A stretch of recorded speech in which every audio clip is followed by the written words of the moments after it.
We are in a juncture of the economy, that's true. We have crossed about 6 months already. And I'm sure people are expecting, and they are also,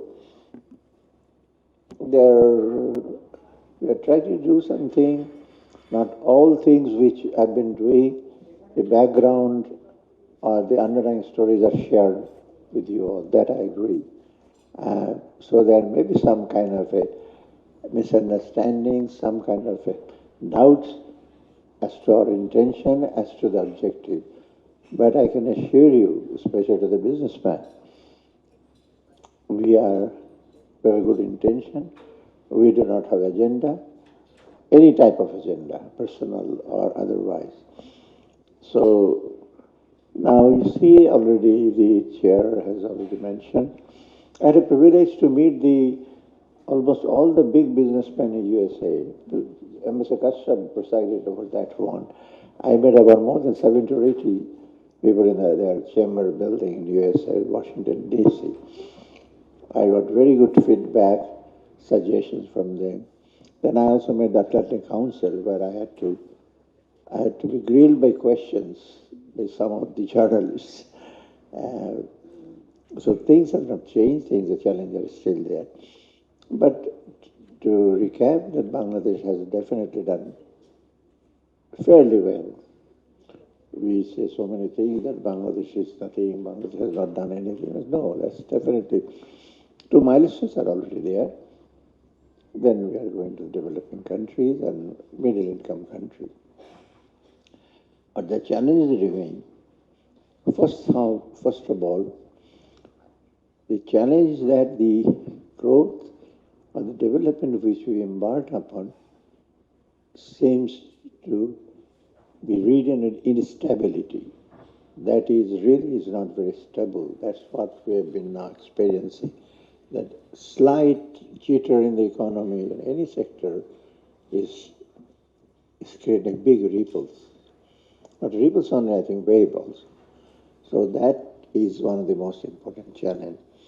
When we took up the responsibility, you have seen the financial sector, a lot of challenges, a lot of problems, banking sector, capital market, trade sector, revenue sector.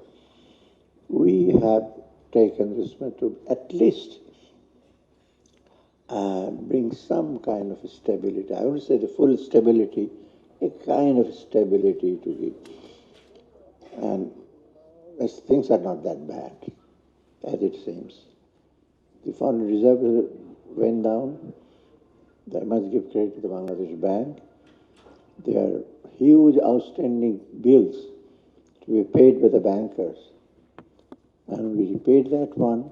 You'll be surprised to know many of the international financial institutions, we owed money to them. They almost stopped their petroleum exports. Some of the ships were ordered out halfway to Chittagong. Unless you pay it, the ship will divert to Maldives or Sri Lanka or any other place. So we repaid, and the outstanding has become only 500 or 400 million right now. It was almost 4.5 billion. I was in Islamic Development Bank meeting in Medina last week.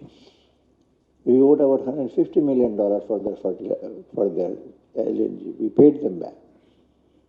And you'll be surprised if you will know that they already paid $2.6 billion over the last few years. And this time I requested them to provide fund for fertilizer and pesticide. They readily agreed. And the mission is coming. And we had a long discussions with the World Bank, IMF, ADB, OPEC Fund, and other. Everybody got a good, not open arm reception. We got reception, and we were heard by them, and they were assured. And that's the example. I sometimes get some kind of news which really amuses me. IMF has postponed their meeting to March. That means implying that money will not be coming. It's a very imaginative brain of Bangladeshi people. Mane Bangladeshi taka ashbe na IMF. But that meeting was postponed because there is no schedule of the meeting in February.